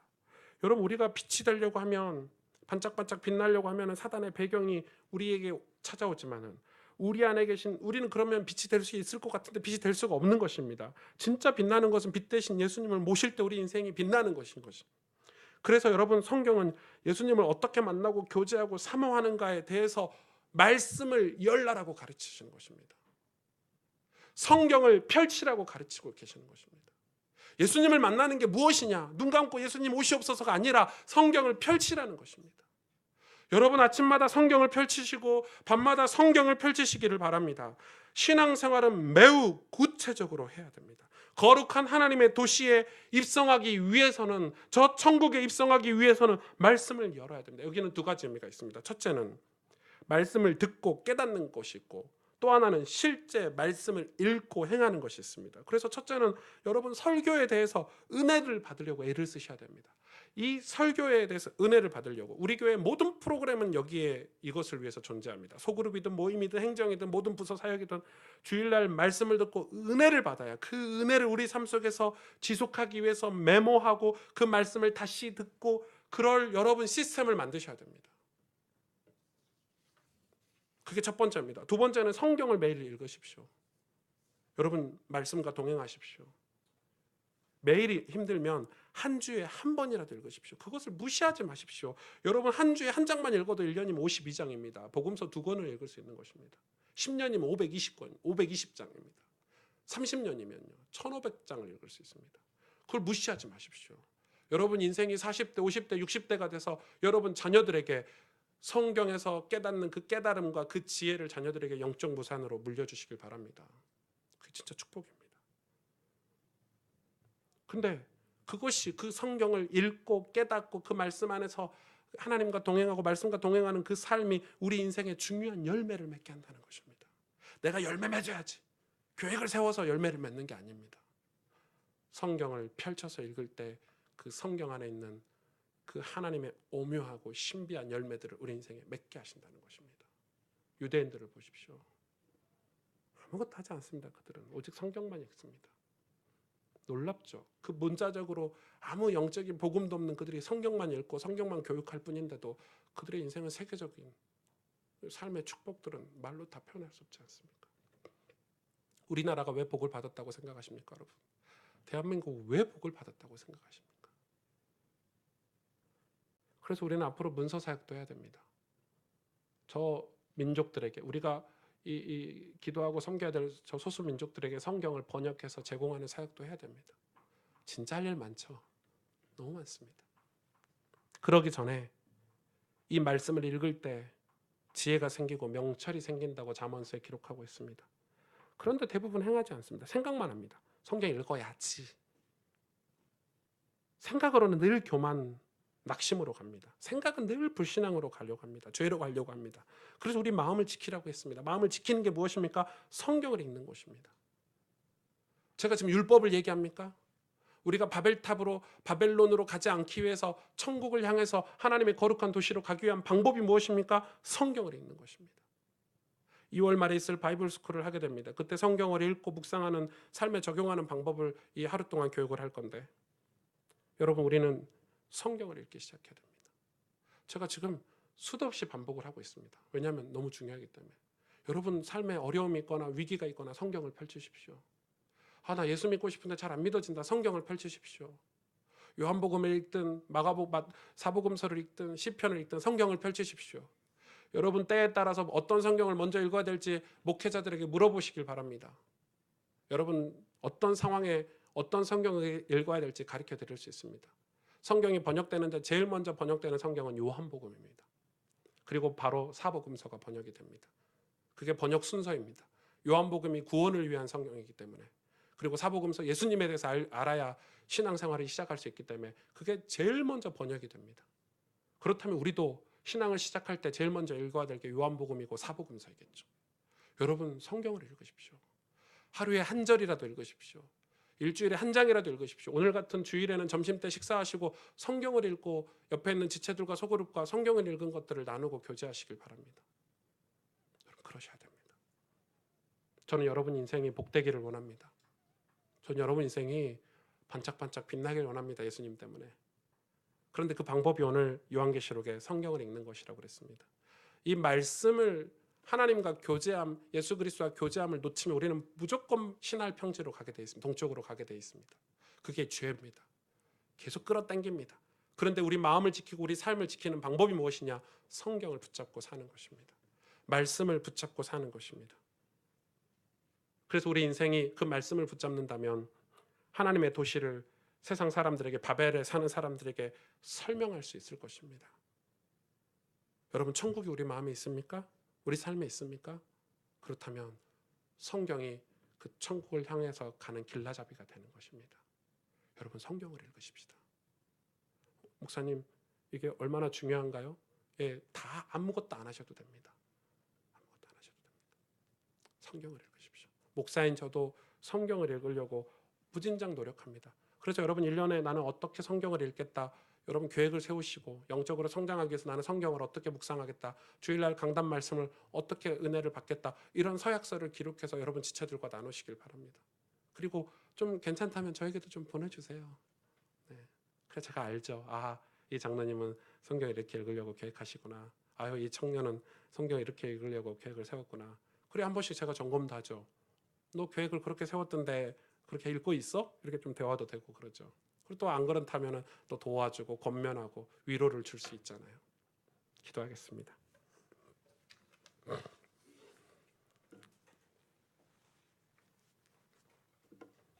하나님이 바벨에서 성을 건축하고 이 바벨 탑을 건축하고 살아간 우리를 찾아와서 불러주셨습니다. 죄악된 도시에서 아무것도 모르고 바벨이 제시하는 헛된 성공과 번역을 쫓아 살아야만 했던 불행한 인생이 하나님의 부르심으로 하나님이 계시는 도시 그 천국을 향해 가게 되었습니다. 그게 얼마나 감사한지 모릅니다, 여러분. 하나님의 부르심에 화답하며 살기를 원합니다.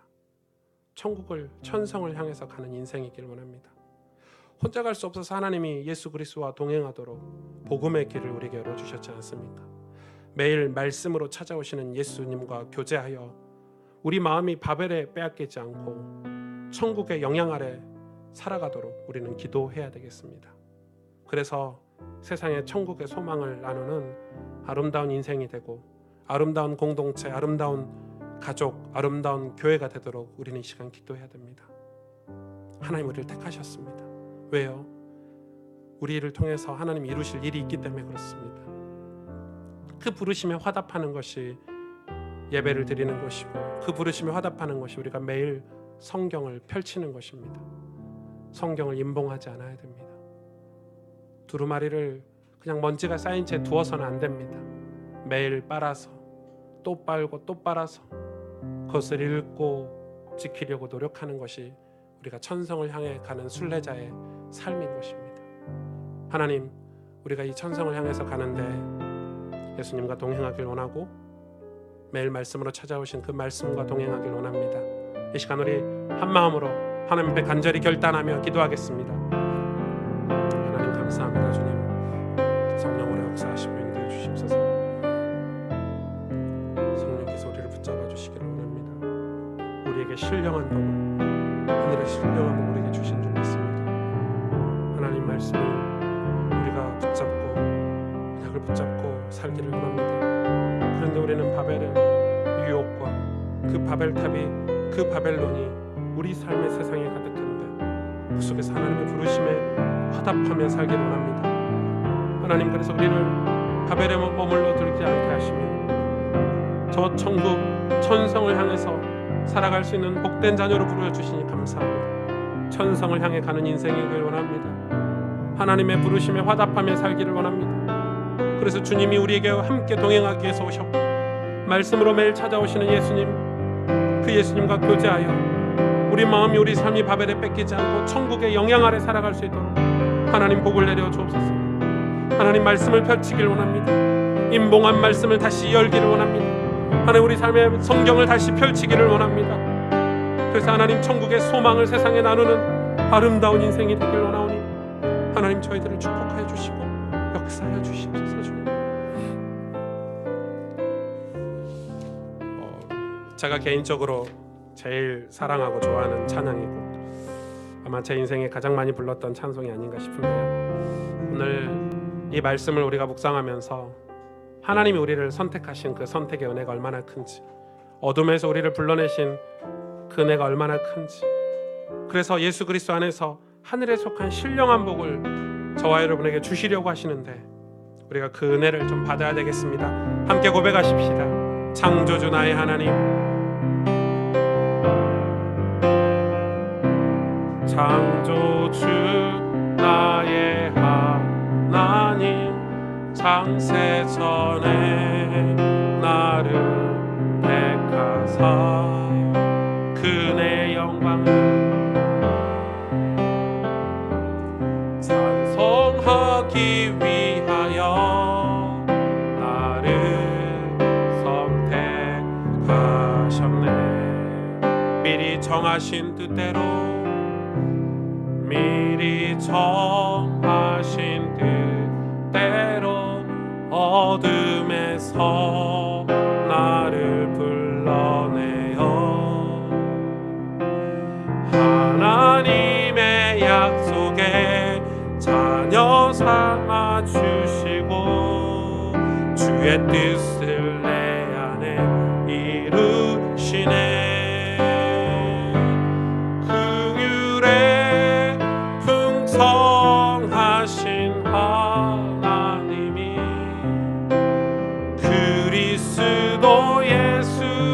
안에서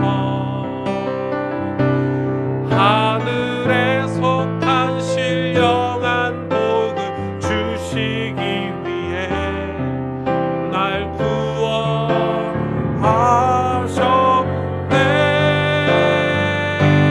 오는 여러 세대에 나타내시네. 그네의 지극히 풍성함을 내가 무엇을 더 원하리요. 나의 소망 오직 주님께. 다시 한번 고백할까요? 창조주 나의 하나님,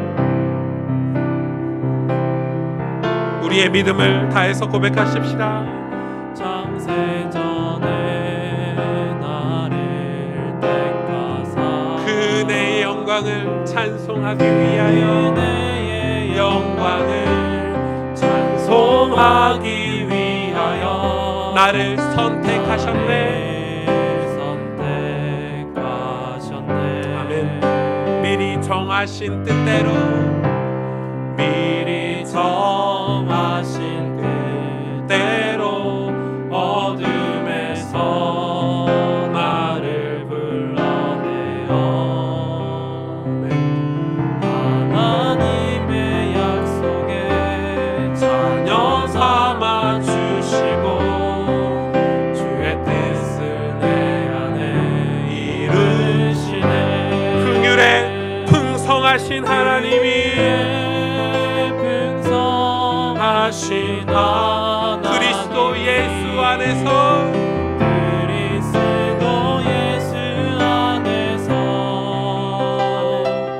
하늘에 속한 신령한 복을 주시기 위해 날 구원하셨네.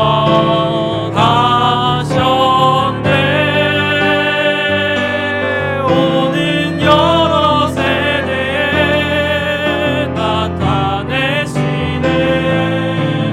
그네의 지극히 풍성함을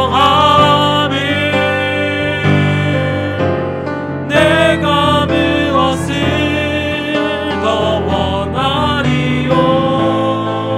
나의 소망 오직 오는 여러 세대 오는 여러 세대에 나타내시네. 그네의 지극히 풍성함을 내가 무엇을 더 원하리요. 나의 소망 오직 주님께 있네. 오는 여러 세대에 나타내시네. 그네의 지극히 풍성함을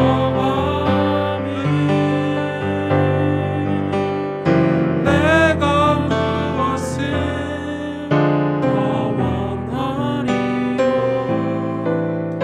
나의 소망 오직 주님께 있네.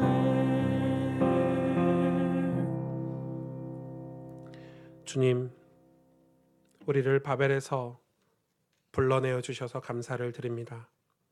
죄악된 도시에서, 죄악된 공동체에서 아무것도 모르고 바벨이 제시하는 헛된 성공과 번영만 쫓아 살다가 지옥이 있는 줄, 천국이 있는 줄도 모르는 불행한 인생이 하나님의 그 부르심으로 이제 하나님이 살아계시는 그 도시, 그 천국 천성을 향해서 살아가는 인생이 되어 얼마나 감사한지요. 하나님의 부르심에 화답하며 살기를 원합니다. 천성을 향해 가는 순례자의 인생이기를 원합니다. 우리가 혼자 가는 것을, 우리가 혼자 갈 수 없는 것을 아시고 예수 그리스도와 동행하도록 복음의 길을 열어주시니 감사합니다. 매일 말씀으로 찾아오시는 예수님과 친밀하게 교제하여 우리 마음이 바벨에 빼앗기지 않고 천국의 영향 아래 살아가게 하여 주옵소서. 그리하여 우리 인생에 오는 여러 세대에 그 은혜의 지극히 풍성함을, 하늘에 속한 그 신령한 복을 나누고 베푸는 천국의 소망을 나누는 아름답고 복된 인생이 되게 하여 주옵소서. 아름답고 복된 교회가 되게 하여 주옵소서. 하나님, 우리를 어둠에서 건져주셔서 빛을 바라보고 살 수 있도록 축복하여 주신 것처럼 우리 또한 세상에서 그들 어둠에 속해 있는 그들에게 빛이 되어 빛을 소개하는 축복된 전도자의 삶을, 전도자의 직무를 다할 수 있도록 우리 가스펠교회 모든 성도들에게 새 힘을 공급하여 주옵소서. 무엇보다 임봉된 말씀을 다시 열어, 잠겨진 말씀을 다시 열어, 잠겨진 은혜를 다시 열어, 잠겨진 예수님과의 교제를 다시 열어, 하나님 하늘에서 내려오는 신령한 복을 받는 그 은혜로 살아가는 저희들 될 수 있도록 하나님, 우리에게 말씀을 다시 펼칠 수 있는 용기와 믿음을 허락하여 주옵소서. 이제는 우리 구주 예수 그리스도의 은혜와 하나님 아버지의 놀라우신 사랑과 성령의 충만하심이 세상의 도시가 아닌 하나님의 도시를 사모하고 흠모하며 이 땅에서 순례자의 길을 가는, 어렵고 힘들고 위기가 많지만 예수와 동행하고 말씀과 동행하며 그 은혜로 신령한 복으로 오는 여러 세대에 그 은혜를 증거하며 살고 그 은혜를 나누고 베풀고 사는 아름답고 복된 인생이 되길 원하는, 그것을 위해서 믿음의 결단을 하고 그것을 위해서 영적으로 성장하길 원하는 사랑하는 가스펠교회 모든 성도들 위해, 이들의 가정과 자녀들 머리 위에, 이들이 기도하는 모든 현장 위에, 이들이 거처하고 있는 모든 현장 위에, 주님의 몸된 교회 위에 이제로부터 영원토록 항상 함께 계실지어다. 아멘.